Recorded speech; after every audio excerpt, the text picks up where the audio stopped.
Bienvenue dans Poker Builder. Aujourd'hui, on parle d'un sujet qui fait gagner de l'argent sans changer une seule range, la discipline de session. Concrètement, la durée, les objectifs et surtout quand s'arrêter avant de basculer en tilt.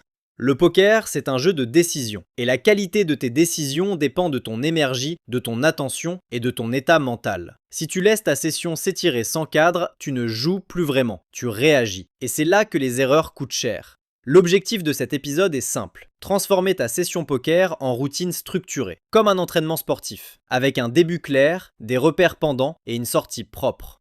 Partie 1, avant la session, tu poses le cadre. Première règle, ton objectif doit être un objectif de processus, pas un objectif de résultat. Un objectif de résultat, c'est par exemple « je veux gagner 5 buy-in » ou « je dois remonter ce que j'ai perdu hier ». Le problème, c'est que tu ne contrôles pas le résultat à court terme. Et si tu te fixes ça, tu te mets de la pression, tu t'accroches aux tables et tu vas prolonger ta session au mauvais moment. Un objectif de processus, c'est « je prends mon temps sur chaque décision importante ». Je respecte mes ranges pré-flop. Je prends une note sur au moins 3 spots compliqués. Je check mes sizing et je reste cohérent. Choisis un seul objectif process par session. Simple, clair, mesurable.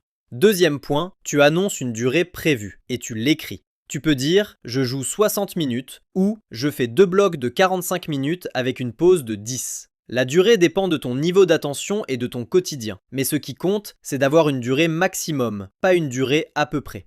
Troisième point, un check rapide de ton état mental avant de lancer. Pose-toi 3 questions. 1. Niveau d'énergie de 1 à 10. 2. Niveau de stress ou d'agacement de 1 à 10. 3. Est-ce que j'ai une distraction en tête qui va me parasiter ? Si tu es à 3 d'énergie ou à 8 d'agacement, ce n'est pas forcément interdit de jouer, mais tu dois adapter. Session plus courte, moins de tables et objectif process ultra simple. L'idée, c'est de ne pas découvrir au bout de 40 minutes que tu étais déjà en train de partir en vrille avant même d'ouvrir le lobby. Partie 2. Pendant la session, tu pilotes au lieu de subir. Beaucoup de joueurs pensent que la discipline, c'est ne pas tilter. En réalité, c'est surtout repérer tôt et intervenir vite. Pour ça, mets en place 2 outils. Outil numéro 1, des pauses régulières. Règle simple, une vraie pause courte toutes les 45 à 60 minutes, même si tout se passe bien. Même si tu viens de toucher un gros pot. Même si tu es dans ta zone. Une pause, ce n'est pas scroller sur ton téléphone en restant chargé d'adrénaline.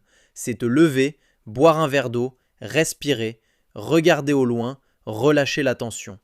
Pourquoi c'est important ? Parce que ton cerveau fatigue sans que tu t'en rendes compte. Tu commences à jouer plus vite, à moins réfléchir au range adverse, à autopiloter.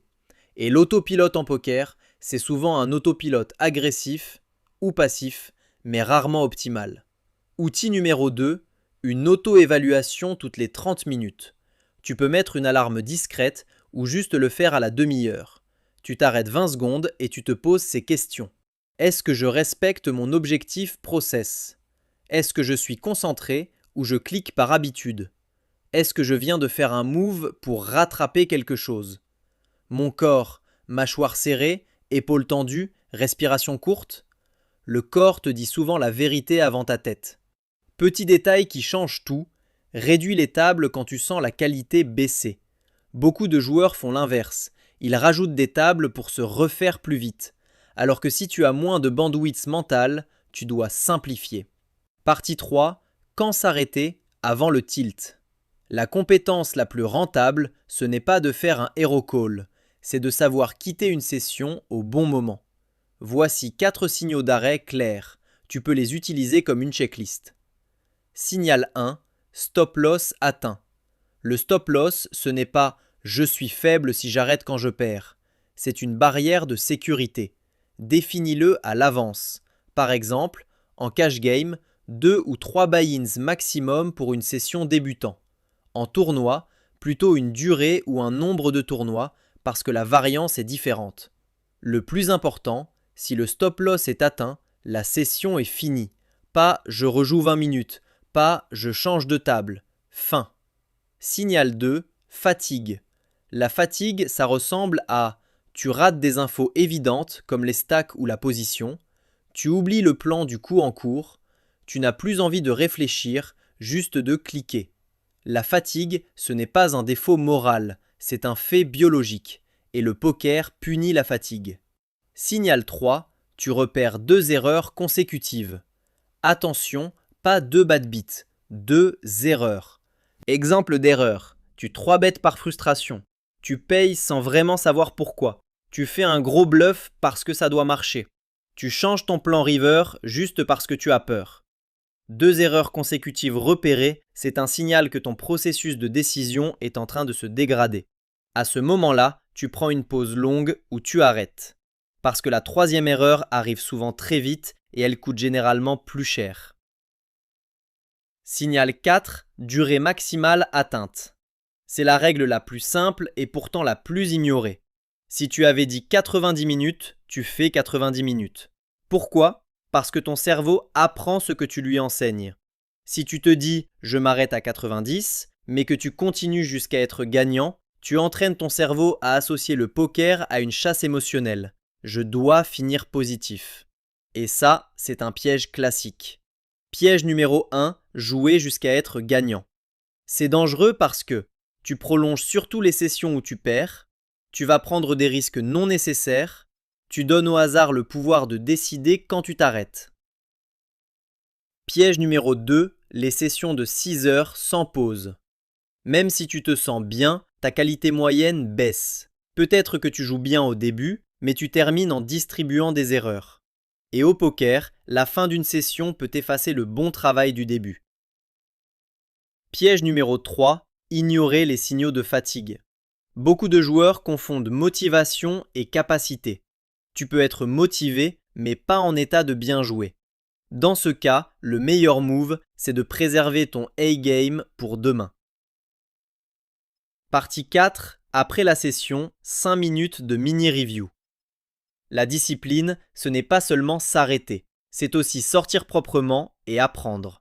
Je te donne un format très simple, 5 minutes, pas plus. 1. Un bon coup. Un spot où tu es content de ton raisonnement, même si tu as perdu le pot. 2. Une erreur. Un spot où tu sais que tu as dévié le ton plan. 3. Une règle pour demain. Une phrase actionnable. Exemple de règle pour demain.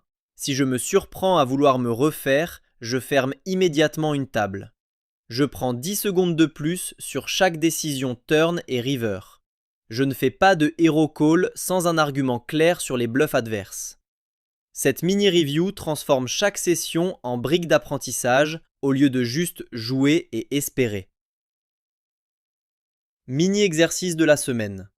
Définis une durée maximale de session et respecte-la strictement pendant 2 semaines. Choisis une durée réaliste, 60, 75 ou 90 minutes par exemple. Puis tu t'engages. Quoi qu'il arrive, à la fin, tu arrêtes. Au début, ça va te frustrer, surtout si tu perds et que tu veux réparer, ou si tu gagnes et que tu veux profiter. Mais c'est précisément là que tu construis la compétence. Après 2 semaines, tu vas remarquer un changement. Moins de sessions qui dérapent, moins de tilt et une meilleure qualité moyenne. Et ça, c'est directement rentable. Avant de terminer, si tu veux structurer tout ça plus facilement, va faire un tour sur poker-builder.com. C'est une plateforme tout en un pour les joueurs de poker. Tu peux y organiser ton travail, progresser plus vite et construire une vraie routine autour de ton jeu. On se retrouve au prochain épisode de Poker Builder. D'ici là, rappelle-toi, la session parfaite, ce n'est pas celle où tu finis gagnant. C'est celle où tu as pris de bonnes décisions, dans un cadre maîtrisé et où tu t'es arrêté au bon moment.